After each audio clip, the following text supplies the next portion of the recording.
Today on the TMZ Podcast. Hello and welcome to the TMZ Podcast. I'm Charlie Cotton and I'm joined by Brendon, Geoffrion. How are you, mate? Good. Lots to talk about this morning. Lots to talk. Can you just tell us quickly, what do you do here at TMZ? So I work on the news desk. So we work on gathering all the information that you see on our website and on our TV shows and what we talk about right here. You do mainly reality sort of stuff, or is that just my impression? Yeah, I mean, that's kind of my focus, like all this Vanderpump Rules drama and Kim and Croy, which we'll talk about today. And Perfect. Yeah. You're the go. Whenever I see a celebrity at LAX and their reality star, I'm always like, I'm going to call Brendon and ask what questions. So that's... And you asked the right question. Okay, good. We got a great show today. We got Jeff Bezos and Lauren Sanchez. They're engaged. They got engaged on his big yacht. And also we got Kim and Croy. Now Croy is asking for a psych evaluation for Kim. They're going through a messy divorce, and it's a he said, she said. He wants her to get a psych evaluation. And finally, we're going to talk about the singing security guard, the guy who went viral at Taylor Swift's concert. We talked to him at TMZ, and we'll tell you what he had to say. But first, to Jeff Bezos and Lauren Sanchez story. They're engaged. Congratulations. They're getting hitched on his $500 million yacht. He popped the question, and she said, yes, of course, 100%. What a great place to get engaged. Wow. And this woman has leveled up each time. I mean, she was with Tony Gonzalez, who was obviously the baseball player. Then she was married to Patrick Weitzel, who's like a huge talent agency executive here in Hollywood. And now she's with Jeff Bezos, one of the richest men in the world. Tony Gonzalez, sorry. the NFL player. I thought he was a baseball player. NFL player. I think he played for the Chiefs. Unless I've mistaken him at LAX many times. He's a tall, rugged, handsome guy. He's a massive guy. Yeah, she traded from this to that. It's like Slumdog Millionaire, where she started low. And look, she has got the pinnacle of anyone you'd want to, if you're a bit of a gold digger, I suppose. It's the pinnacle of any guy you could get. And I'm sure Tony did very well financially. Patrick, we know, did very well. He's worth like half a billion dollars. He runs one of the biggest agencies? Runs one of the biggest agencies here in Hollywood. But now she's with one of the richest men in the world. You really can't. I don't think she can go any higher than this. I think this is where she will stop. It is incredible. Yeah, I mean, this story just makes me just go, all credit to her. Like, she somehow figured out, I mean, yeah, they're probably in love. We are being a bit cynical. You know, they're in love. They're both getting something out of the relationship. It's fantastic. But, man, it's just, she's held on to that guy and now she's got him to I didn't realize how long they were together. I didn't realize that they've been together for 5 years. So they must have really, I mean, I'm sure it was more him that was like, okay, I'm going to really make sure I'm really into her before I propose. So now they've hit the 5-year mark, and he got down on, I'm assuming got down on his knee. But yeah, apparently the proposal went down on this massive yacht that he has. They're over there at the Cannes Film Festival. Right. And they're hitting all the parties, and she's running around, flashing the ring. And wouldn't you be, though? What a life. What a life. If you get proposed at, like, international waters, if they're out there, does that still count? I think so. Okay, good. I think so. Just checking. Because, yeah, they're at Cannes now, the big film festival. We got all these photos of her with this, I mean, it's an Amazon Prime made ring. Like, it's huge ring. They're going to dinner with, like, his sister, and she's out there in a white mini dress, looks fantastic. They're all loved up right now. They are loving the publicity. I feel like every day we come into the office, there's a new set of photos of them out and about, and they're always smiling for the cameras. What I think is interesting here is how much time they spend international. Like, they're always international. He's always on vacation. They're always on vacation, and it makes you wonder, like, if I feel like they're never here in Hollywood, and it makes you wonder if, like, they're gonna at some point, because I think Amazon's located in Seattle. He spent a lot of time in Seattle in his last marriage to Mackenzie Bezos, who even for Jeff, Mackenzie Bezos was such a private person. You don't even after she got divorced from him, the only time you hear about Mackenzie is when she's very philanthropic. She's always donating like millions of dollars that she won in her divorce settlement from Jeff to charities and all these different foundations. But I think for Jeff, this is a huge change for him because Lauren and him are so public with their relationship. Whereas him and Mackenzie were so private. Like, you didn't read about him and Mackenzie's marriage Not or at a all. relationship like how we read about Jeff and Lauren. Yeah, he's like come out of hibernation and he's like just going crazy. He's all over the place in all these like tight-fitting tops and ill-fitting shades. He looks good. Do you think she's dressing him? Probably. He's a bit of a nerd loser. You know, like He's been dressing really like stylish over the last couple years. Wondering if she's changed it up for him. Yeah, definitely. But my question is like, does he ever work? Like he's the richest guy in the world, but you never like see him like clocking in at the office. You have to assume that at his point now, he's probably got 100 executives Right. below him that are making sure everything's running. But yeah, exactly. I mean, when was the last time he visited the office? Exactly. He's always on a yacht. He is. Last thing, prenup, no prenup. If he's a smart man, he's getting a prenup. Could you imagine if he didn't? Oh my God, Lauren Sanchez. But I'm sure I don't want to say this prematurely, but if anything happened and they were to get a divorce, I'm sure she would still get a very nice and she settlement deserves package. it. She deserves it. Yeah. What would he get out of her if they divorced? Not a lot. Not very Not much. a lot. But yeah, congratulations to them. It's amazing. It's just amazing where they've come to. And Again, I'm still like, the fact that it's been 5 years, Yeah. but I mean, it makes sense. He's Yeah. making sure she is the one, totally. you know? All right, to our next story. We've been covering this a little bit on the podcast, but Kim Zolciak and Croy Bierman, they're getting divorced. Sorry if this is the way you find out, but they're getting divorced. Very sad. It's getting so messy. To begin with, they both live in the same house still with their 3 little kids. And they're throwing accusations back and forth at each other through the lawyers.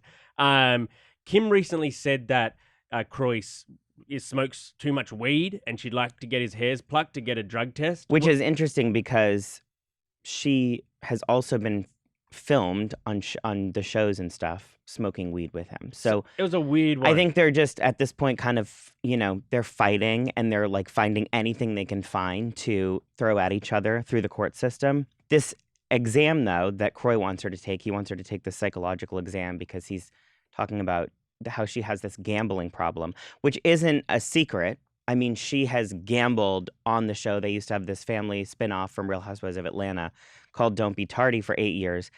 And on the show, there is a scene where she goes to the casino, Croy's with her, she gambles. Anyways, in a short few hours, she ends up throwing away about $250,000. What? At the casino. It's What? on camera. It was a part of the show. So her having a gambling problem, she can't deny because it's been filmed and she's talked about it publicly. Well, it now makes more sense, like why their house is being foreclosed. And financial stuff obviously is terrible for any relationship to withstand if there's disputes over that sort of thing. And so now Croy is basically saying that the gambling almost masks the gambling is the symptom of her. He says underlying depression, anxiety, narcissism, bipolar, and she has ADHD as well. And so she does a lot of this gambling sort of stuff, and that's like the symptom of all of these different disorders she's got. It's nasty. And what's interesting is in the documents that he filed yesterday, in these documents where he's requesting that she take the exam, he includes several pages of her bank statements. And it's, when you look at a bank statement, it says like, this is where you made the purchase and this is for how much. All of these bank statements are like from a Bitcoin website. Oh. So she's I guess, what is it? I don't really fully understand Bitcoin, but you basically Cryptocurrency. bet or whatever. Or Well, it's like, I am into crypto, actually. Yeah. So this story hits. so she is too. 'Cause Right. The charges are insane. They'll go from a $30 charge and then the next charge is like for $850. And they're kind of all over the place. And like I said, it's several pages of these documents of her bank transactions that he submitted in his court filing saying she has a problem. I mean, it has to be an addiction. Yeah, this all makes a lot of sense now because, cryptocurrency is at all-time sort of lows right now. It's going really badly. I'm still, as I'm sure Kim is too, I'm still think that, crypto is going to be a big part of all of our lives. And so I guess you kind of sold that hope. And I still do believe that the technology itself is going to take over everything. It just makes sense. But a lot of this sort of like the way the markets work, and now it's really down in the dirt, the whole market. So at one point in time, I was up a lot of money in crypto, and then everything crashed, and you kind of lose it all. And so for her to sort of like not understand sort of like the timing of it all and to keep putting in money when you're already on a losing bet, you know what I mean? And is not wise at all. And you have to remember that Kim and Kroy aren't working full-time jobs right now, right? So she's not currently on Real Housewives of Atlanta. He's not playing in the NFL anymore. So where's she getting the money to sort of I think she does brand deals here and there and makes some money off of that. But when you have all these kids that you're having to feed and, put through programs or whatever in school, and they're probably taking classes and this and that, and then you're paying for this massive house outside of Atlanta. I mean, that all adds up. And they're not working. I mean, they're not making the money that you would need to make, I think, to maintain the lifestyle that they are trying to live. How are they possibly living in the same house together while their lawyers fight it out? I do think it's very messy from what I've heard. It's messy, but again, they don't have the money right now for one of them to be able to move out of the house and even move into a rental. So I think they're holding out as long as they can in the house. I'm sure they're obviously at opposite wings of the house. It's a pretty big house. What's interesting is I've been told by someone close to Kim that she's not going to fight this test, this exam that Kroy wants her to take. Oh, she was going to take it. She's willing to take it, which I think is interesting. It makes you wonder, is she accepting internally that maybe she does have a gambling problem, a money problem? It said in our story, like she acknowledges that she spends a lot of their combined sort of marital funds on other like online gambling. I think she's doing sort of like little poker type, or I don't know, casino type games you can play. Maybe she's sports betting on, the NFL, or come on, the Lakers, the Lakers lost. I lost some of my money. I think she's like, she's obviously got an addiction. And she's also like drinks as well a bit. Like that was always something leveled at her, that she drinks a lot of alcohol and she gets, so maybe they're combined a bit as well. But man, what a messy, this is the sort of show you'd want to see on reality TV though, them living in that house together. I know, and what's crazy is, people around her keep telling me, oh, she has no interest in filming this for the show or being a part of the show. It's not like she's reaching out to producers begging to come back right now. Producers, I'm sure, would love to be capitalizing on this. I mean, it's like the Vanderpump stuff. It is. It's like the perfect time to put cameras up. Oh my God, that's so crazy. But it's sad. I mean, there's kids involved, young kids. So one can only hope that they are able to figure out their problems. But it does seem like every time they each file something in court, it's getting messier and messier. Yeah. Okay, on to our last story.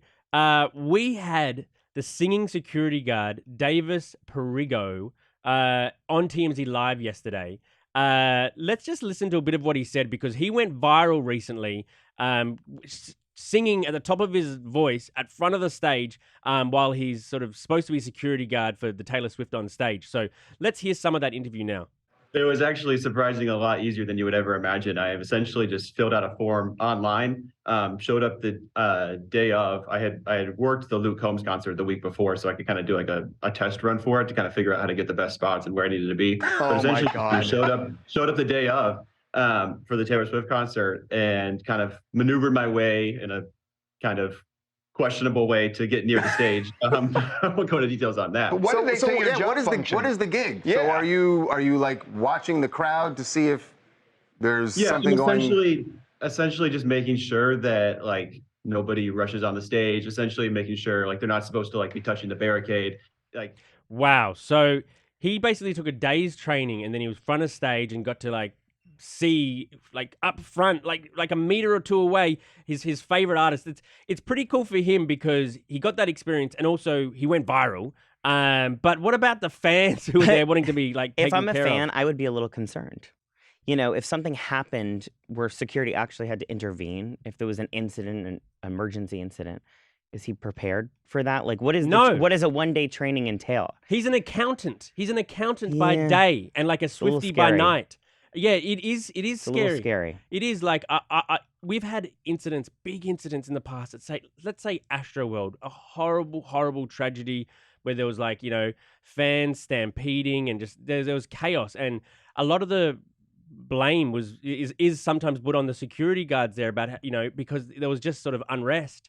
If everyone at the Taylor Swift concert who was doing security, if a lot of them were sort of like just Swifties who were just glad to be there and took a one-day training, I don't know how you feel safe sort of sending your kids along there to see. You just don't, you never know what's going to happen in these sorts of situations. And when something crazy does happen, I hope that well-trained sort of like people who know what they're doing are there to help the situation. It also makes you wonder, though, now that he's come on TMZ and talked about this so openly, it makes you wonder now if, these security companies or the venues will now like crack down on this. Are they going to change their training process? Are they going to vet people more? I mean, it'd be different if he was a volunteer firefighter and wasn't working that weekend, his accounting job. So, okay, great, or a police officer or a security guard somewhere else. But to just be an accountant and be able to get in there. And the main reason he's getting in there is so he can see Taylor Swift for free. Because people are paying like $1,300 at some of these venues for these tickets. He was clearly looking to go viral too. The way he was belting out that song, he wasn't like an average fan. He was like a hardcore. He wanted to be discovered. Taylor Swift fan. He wanted her to. I wouldn't be happy if I was her looking at this footage either. Like, you can't disparage your fans. If you're her, I get it. But man, you want better vetting. Maybe in the audition process to be the security guard, you just like get them to try to quote Taylor Swift lyrics and they know too many, then you're cut. Or you just you're a test fan. You're too much of you're a fan. You're a fan ready to go viral. You need to not be a fan of that artist or even that sport or even whatever you're a security guard at. You need to not be invested in whatever's going on behind you. A little frightening. It's a bit frightening. Is there any artist out there you would take a day course to be the security guard? Get to stand up where this guy stood up? No, because again, this whole situation to me, I get it. You want to see the concert for free. You want to be in there. But like when you go to a concert, don't you want to be with like your friends and you're able to share a drink together, have a good time? Yeah, but that might cost a lot of money. If I can save a couple grand and also get front and center. I'd pay money though to be able to go with friends and not have to be on the clock. I'd do it for Riri. I'd do it for Riri. Maybe, save some money. Yeah, save some money, get front of stage, maybe like just get out and get a little caress of her, like, behind it. No, and then have a viral moment. And have a viral moment. It couldn't be easy. It couldn't be any better. That's what I'm going for. All right. I don't know how well I'd do it security. I don't know if I could do it. For anyone. I'm out on that. Okay, sounds good. All right, well, thank you very much for joining me today, Brendon. Appreciate it, mate. And we will see you here, same place, same time on the TMZ podcast. See you tomorrow.